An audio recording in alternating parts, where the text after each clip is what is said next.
नमो भगवते वासुदेवाय। ओम श्री परमात्मने नमः। ओम श्री गणेशाय नमः। श्री सरस्वत्यै नमः। श्री गुरुचरणकमलेभ्यो नमः। आनन्दमानन्दकरं प्रसन्नं ज्ञानस्वरूपं निजभावयुक्तं योगीन्द्रमीड्यं भवरोगवैद्यं श्रीमद्गुरुं नित्यमहं नतोऽस्मि। नारायणं नमस्कृत्य नरं चैव नरोत्तमं देवीं सरस्वतीं व्यासं ततो जयमुदीरयेत्। ॐ नाम संकीर्तनं यस्य सर्वपापप्रणाशनं प्रणामो दुःखशमनस्तं नमामि हरिं परम्। राधा राधा कृष्ण राधा राधा राधा कृष्ण राधा राधा राधा कृष्ण राधा राधा राधा राधा कृष्ण राधा राधा राधा राधा राधा कृष्ण राधा राधा राधा राधा राधा कृष्ण राधा। गोविंद गोविंद गोपाल मुरली मनोहर नंदलाल। गोविंद गोविंद गोपाल मुरली मनोहर नंदलाल। राधा राधा कृष्ण राधा राधा राधा कृष्ण राधा राधा राधा राधा राधा कृष्ण राधा राधा राधा कृष्ण राधा राधा राधा कृष्ण राधा राधा राधा कृष्ण राधा राधा कृष्ण भगवान को जय। श्रीमद् भागवत भगवान को जय। हामीहरू नित्य सत्संग यानी प्रत्येक दिन श्रीमद् भागवत भगवान को आश्रय ग्रहण गर्छौं र प्रत्येक दिन हामी एक एक अध्यायको दरले प्रातः समयमा आरती पश्चात पाठ श्रवण गर्नेछौँ भने दिउँसोको सत्रमा यसै गरी आनन्द भएर भगवानका गुणानुवादहरू के भनिएको छन् त्यो पाठभित्र त्यसको आशयलाई हामी आफ्नो यथाशक्ति यथामति भलिभाँति यहाँहरू समक्ष म सेयर गर्न चाहिरहेको छु र हामीले यो गर्दै आइरहेका छौँ। आजको पालो छ सप्तम स्कन्धमा सप्तमै अध्याय सातौं स्कन्ध, जहाँ भक्त प्रहलादको चरित्र छ। भक्त प्रहलाद स्वयं आफ्ना बाल सखाहरूलाई खेल्दै गरेका खेल्नमा रक्त भएका बाल सखाहरूलाई शिक्षकहरू नभएको मौका छोपेर भेला गरेर सत्सङ्ग गराउँदै हुनुहुन्छ। बडा आनन्दले हिजो हामीले त्यो प्रसङ्ग श्रवण गऱ्यौँ र हिजो प्रहलादजीले अन्तिममा आफ्ना साथीहरूलाई के भन्नुभयो र त्यस पछाडि आफ्ना प्रहलाद सखाबाट प्रसन्न भएर दैत्य पुत्रहरूले प्रहलादलाई सोधे, तिमीलाई यो ज्ञान कसरी भयो? तिमी हामी जस्तै खेल्ने उमेर उस्तै उस्तै छ, तैपनि तिमीलाई दिव्य ज्ञान छ बा? तिमी कस्तो अद्भुत बालक छौ, तिमीलाई कसरी ज्ञान भयो भनेर प्रश्न सोध्छन्। प्रहलादले भने, श्रुत मे तन्मया पूर्वम ज्ञानम विज्ञान संयुतम धर्मम भागवतम शुद्धम नारदाद देवदर्शनात्। हे साथी हो, तिमीले मलाई सोध्यौ, मैले यो अनुभव, यस्तो अनुभवले भरिएको जुन ज्ञान छ, निर्मल ज्ञान छ, भगवानलाई खुसी पार्ने श्रवण कीर्तन आदि धर्म मैले पहिले नै देवर्षि नारदबाट प्राप्त गरेको हुँ, पहिले नै प्राप्त गरेको हुँ।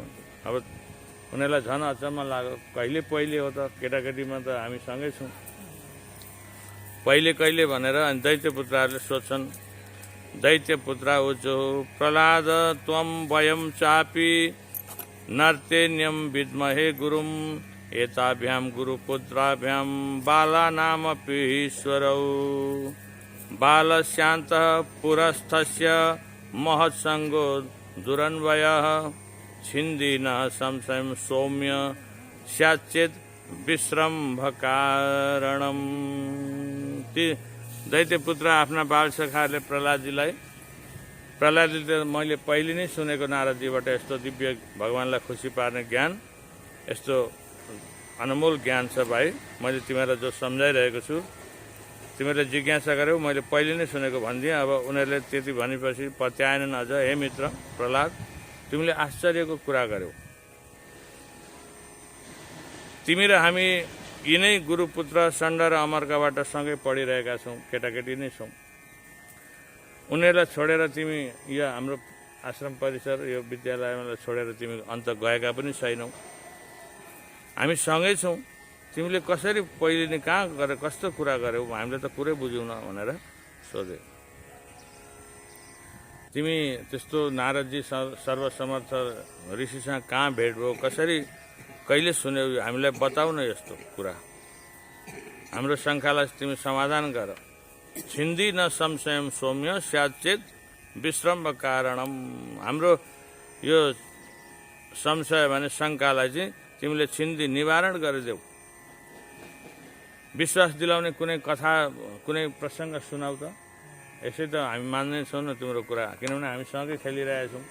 यस्तो फेरि अनमोल ज्ञान, दिव्य ज्ञान तिमी भन्छौ मैले नारदजीबाट सुने। हामीलाई यो समाधान गर, शङ्का समाधान गर भनेर जब दैत्य पुत्रहरूले आफ्ना सखा प्रहलादजीलाई यसरी प्रश्न सोधे, प्रहलादजीले त उपदेश दिइरहनु भएको थियो जो हामीले भरपुर आनन्द लियौँ। अब आजको प्रसङ्गमा 7औं अध्यायमा यतापट्टि नारदजीले भन्नुहुन्छ, युधिष्ठिरलाई सम्झाउँदै हुनुहुन्छ नि त यो कथा। उतापट्टि सुखदेव स्वामीले राजा परीक्षितलाई बताइरहनु भएको छ यही प्रसङ्ग। यसै गरी नारदजीले युधिष्ठिरलाई यसो भन्नुभयो भनेर भनिरहनु भएको हुन्छ। यतापट्टि साक्षात् नारदजीको मुखबाट युधिष्ठिरले सुनेको प्रसङ्ग सुखदेव स्वामीले राजा परीक्षितलाई सुनाउनु भएको छ। त्यही प्रसङ्ग आज हामीलाई पछि आएर यो भागवतको समेटेर यो शास्त्र बनाउने क्रममा सुतजी महाराजले नैमिषारण्य तीर्थमा सुनाइरहनु भएको प्रसङ्ग नै यो भागवत हो।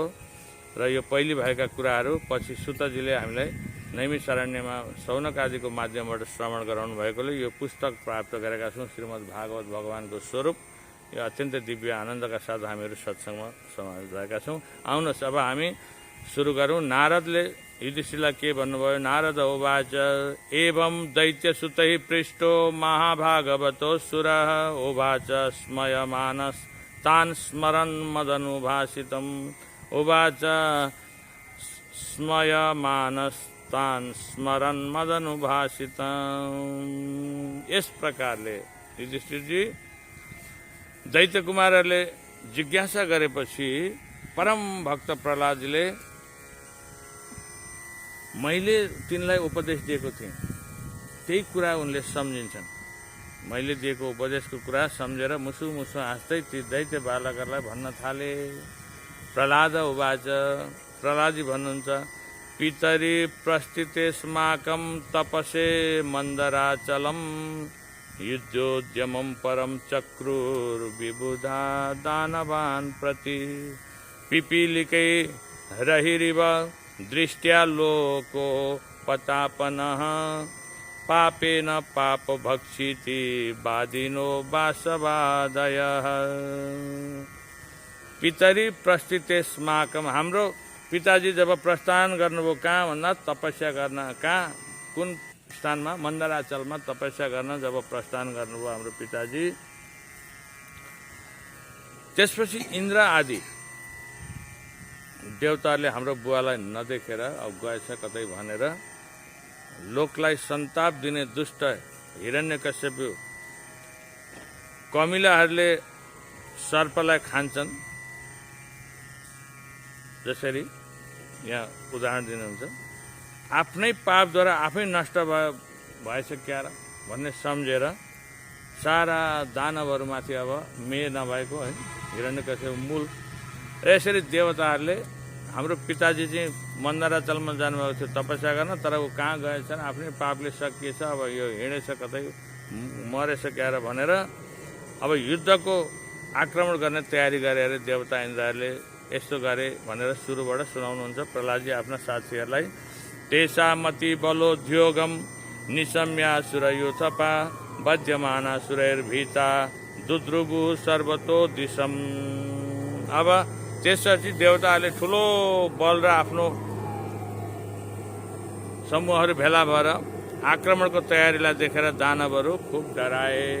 अब मूल मान्छे छैन, अभिभावक छैन, उनीहरू डराए। देवताहरूको आक्रमणबाट अत्तालिएका दैत्य नायकहरू पनि पत्नी, पुत्र, साथीभाइ एवं गुरुजन केही नभनी पशु, घर र धन सम्पत्तिको समेत वास्ता नगरी हतारिँदै आफ्नो प्राण बचाउनको लागि उनीहरू तितर बितर भए, जताततै भाग्न थाले।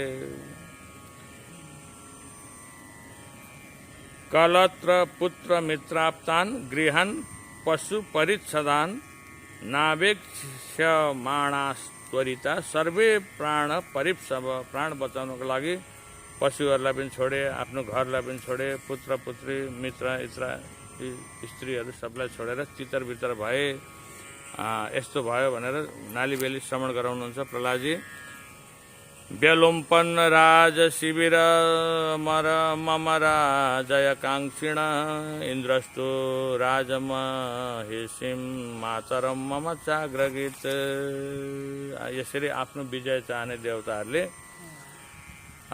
राजभवनमाथि पनि आक्रमण गरे। हाम्रै पिताजीको भवनमा पनि आक्रमण गरे। त्यसबेला राजभवनमा रहेकी दैत्यराज हिरण्यकशिपुको पत्नी यानी मेरी आमा कयाजुलाई देख्ने बित्तिकै देवराज इन्द्रले पक्रिएर डोर्याएर लिएर हिँडे। बाटोमा जाँदा जाँदै दैव संयोगले घुम्दै गरेको देवर्षि नारदसँग भेट भयो। दैव संयोगले घुम्दै गरेका नारदजीसँग इन्द्रले त्यसरी डोर्याएर कयाजुसँग यसरी संयोगले भेट भयो भन्नुहुन्छ।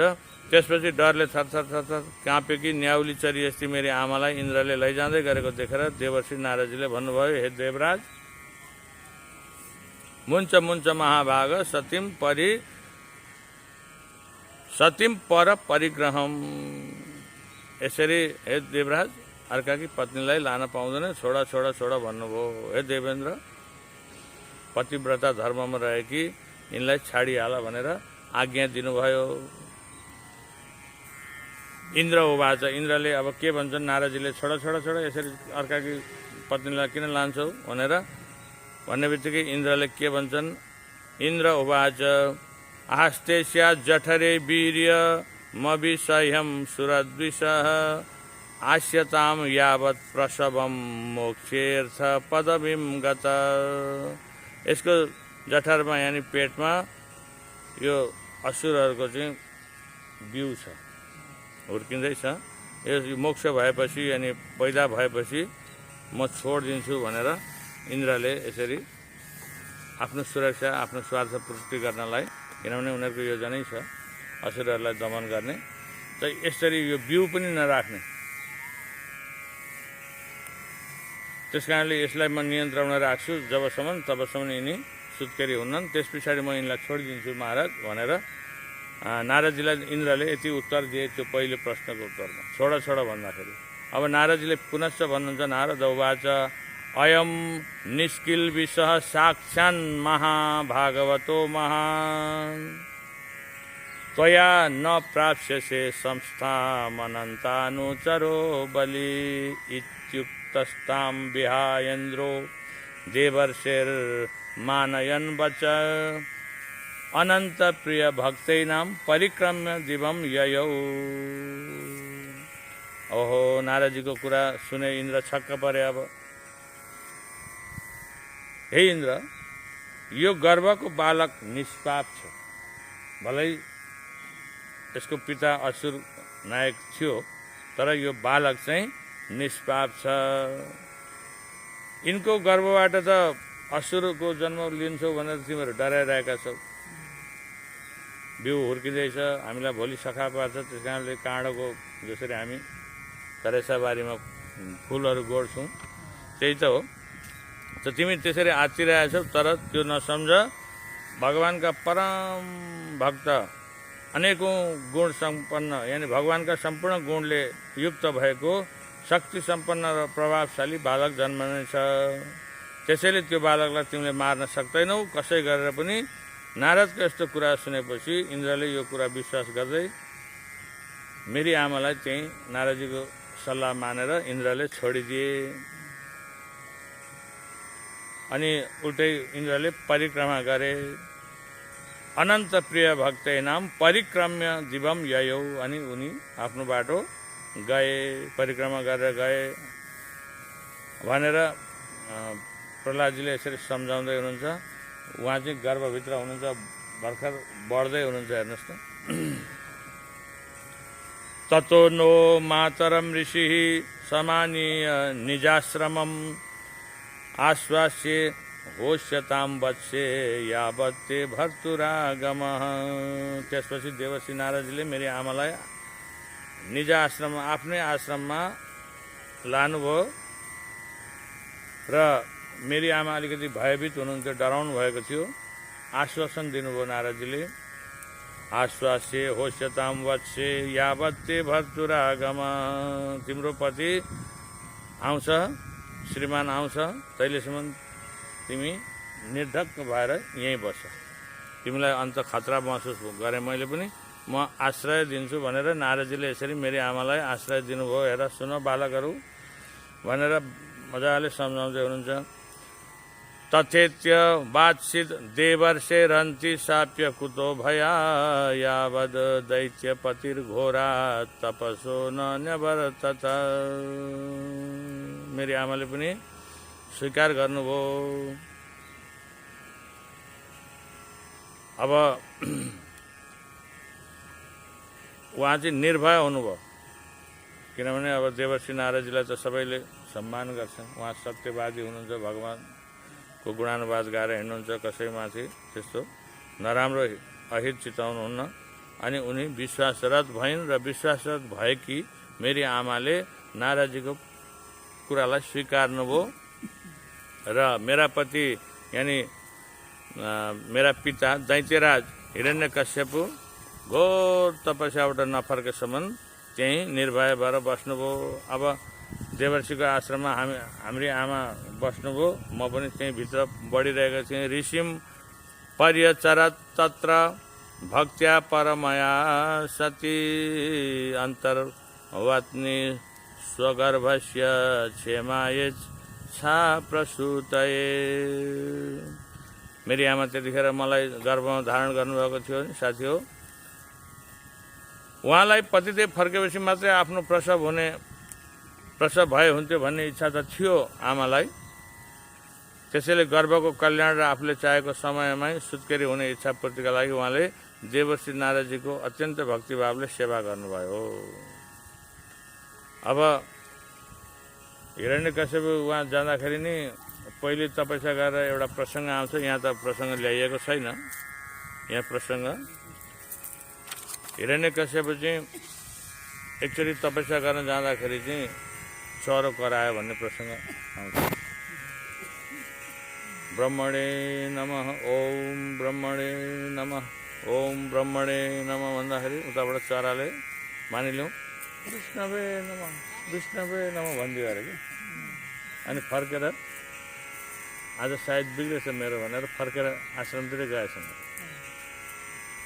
अनि अब बुढाबुढीमा कुराकानी चलिहाल्छ। आज अलिक पारा मिलेन मेरो, अब भोलि जाउँला। के भयो स्वामीजी? म अब है छोडिदेऊ भन्दिनँ, होइन भन्नु न भनेर ललाइ फकाइ गरेर भनाइछन्। म ब्रह्मणे नमः भनेर तपस्या गर्न सुरु मात्रै गरेको थिएँ, अठोट गरेर मेरै शत्रुको नाम चराले सुनाइदियो। मलाई अपशकुन भयो, यानि सायद बिग्रियो भने ठानेर म फर्केँ। के भन्नु त्यसले भन्दा विष्णवे नमः भन्छ।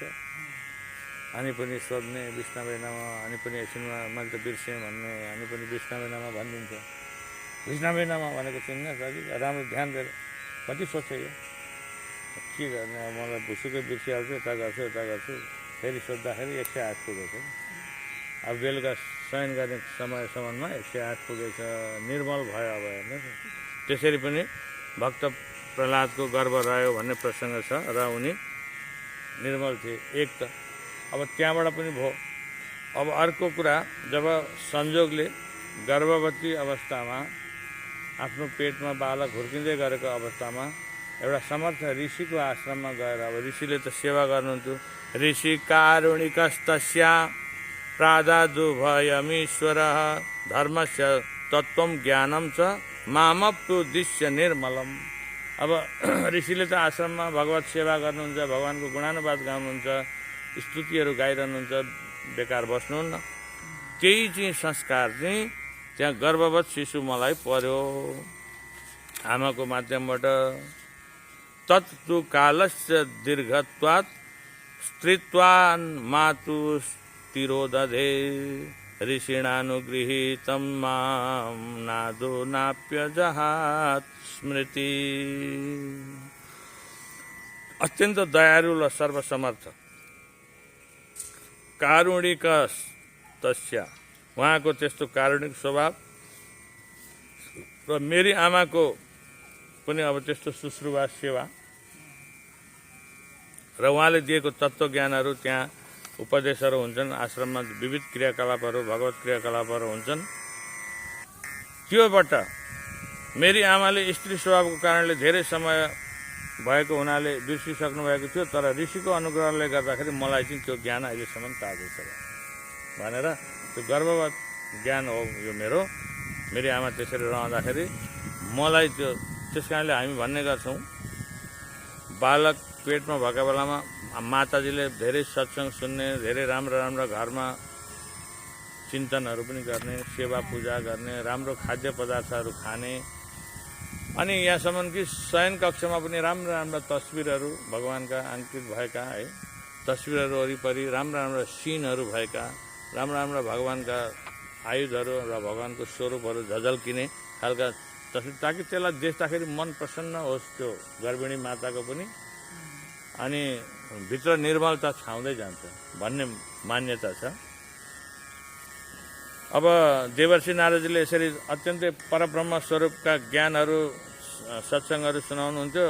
आमाले त भलै बिर्सिनु भयो स्त्री स्वभाव भएको अब सुत्केरीको अवस्थाको, तर मलाई चाहिँ थाहा छ भनेर यसरी बताउँदै हुनुहुन्छ साथीहरूलाई। भक्त प्रहलादजी आफ्नो यो ज्ञान यसरी आएको हो भनेर पहिले त उनीहरूले पत्याएनन्, अनि प्रमाण हामीलाई चाहिन्छ भन्दाखेरि नारदजीले सप्रमाण बताउँदै हुनुहुन्छ। भवतामपि भूयान्मे यदि श्रद्धते वचः वैशारदीधि श्रद्धा च स्त्रीबालानां च मे यथा। यदि साथी हो, हे कुमारहरू, यदि तिमीहरू पनि मेरो कुरामा श्रद्धा गर्छौ भने, अहिले मैले भने जतिका कुराहरू छन् तिनीहरूलाई तिमीहरूले मनले स्वीकार गरेको छ, श्रद्धा गर्छौ भने तिमीहरूलाई पनि त्यो धर्म विषयको तत्त्व विषय ज्ञान प्राप्त हुन्छ। किनभने यदि कसैले श्रद्धापूर्वक श्रवण गर्छ भने स्त्री बालक आदिलाई पनि यो ज्ञान प्राप्त हुन्छ। सबैमा जन्माद्या षडिमे भावा दृष्टा देहस्य नात्मनः फलानामिव वृक्षस्य काले नेश्वर मूर्तिना। ईश्वरको प्रतिमूर्ति भएको कारणले, समयको कारणले, कालको कारणले गर्दा वृक्षादिका फलफुलहरूमा झैँ हाम्रा शरीरमा जन्मिनु, हुर्किनु, बढ्नु, बदलिनु, घट्नु र नष्ट हुनु जस्ता 6वटा भाव विकारहरू देखिन्छन्। ती भाव विकारहरू आत्माका होइनन्। अब सुरु गर्नुहुन्छ है उपदेश दिन। अब हामीले जसरी यहाँ ईश्वर मूर्ति कालको कारणले, यानी ईश्वरकै स्वरूप हो काल, समय, यो कालको स्वरूपले गर्दाखेरि जसरी बिहान बेलुका त्यो हुँदै जान्छ, अब यो वृक्षहरू पनि बढ्दै जान्छन्, स्वरूप बदलिँदै जान्छ, हामी पनि बालकबाट अलिकति परिवर्तनशीलतिर जान्छ, यो समयले हो नि त, समयको प्रभाव। त्यस्तै यो आत्मामा कुनै यस्तो हुँदैन, यिनीहरू त बाह्य स्वरूपका हुन्, यही तत्त्वलाई उनीहरूले जताएको हुन्। यो जुन प्रपञ्च तत्त्व छ, प्रकृति तत्त्व छ, त यसैमा यो गुणहरूले गर्दा यस्तो भएको, समय र गुणहरूले गर्दा भनेर यहाँ सम्झाउन थाल्नुभयो। भक्तवत्सल भगवानको जय।